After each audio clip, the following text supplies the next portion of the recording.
నా కుమారుడా, నీవు నా మాటలను అంగీకరించి నా ఆజ్ఞలను నీ యొద్ద దాచుకొనిన ఎడల, జ్ఞానమునకు నీ చెవియగి హృదయపూర్వకముగా వివేచనను అభ్యసించిన ఎడల, తెలివికై మొరపెట్టిన ఎడల, వివేచనకై మనవి చేసిన ఎడల, వెండిని వెదికినట్లు దాన్ని వెదికిన ఎడల, దాచబడిన ధనమును వెదికినట్లు దాన్ని వెదికిన ఎడల, యెహోవా యందు భయభక్తులు కలిగి ఉండుట ఎట్టిదో నీవు గ్రహించదవు.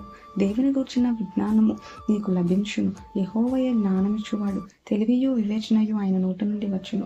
ఆయన యథార్థవంతులను వర్తిల్ల చేయును. యుక్త మార్గము తప్పక నడుచుకుని వారికి ఆయన కేడముగానున్నాడు. న్యాయము తప్పిపోకుండా ఆయన కనిపెట్టును. తన భక్తుల ప్రవర్తనను ఆయన కాచును.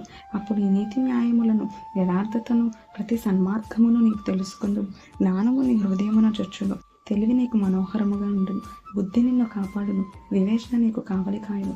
అది దుష్టుల మార్గము నుండి, మూర్ఖముగా మాట్లాడు వారి చేతిలో నుండి నిన్ను రక్షించును. అట్టి వారు చీకటి త్రోవలలో నడవవలనని యథార్థ మార్గములను విడిచిపెట్టెదరు. కీడు చేయ సంతోషించుదురు. అతిమూర్ఖుల ప్రవర్తన యందు ఉల్లసించుదురు. వారు నడుచుకొని త్రోవలు వంకరవి. వారు కుటిల వర్తనలు, మరియు అది జారస్త్రీ నుండి, మృదువుగా మాట్లాడు పరస్త్రీ నుండి నిన్ను రక్షించును. అట్టి స్త్రీ తన యవనకాలపు ప్రియుని విడిచినది, తన దేవుని నిబంధనను మరచున్నది. దాని ఇల్లు మృత్యువునొద్దకు దారితీయును. అది నడుచు త్రోవలు ప్రేతల యొద్దకు చేరును. దాని యొద్దకు పోవు వారిలో ఎవరునూ తిరిగిరారు. జీవ మార్గములు వారికి దక్కవు.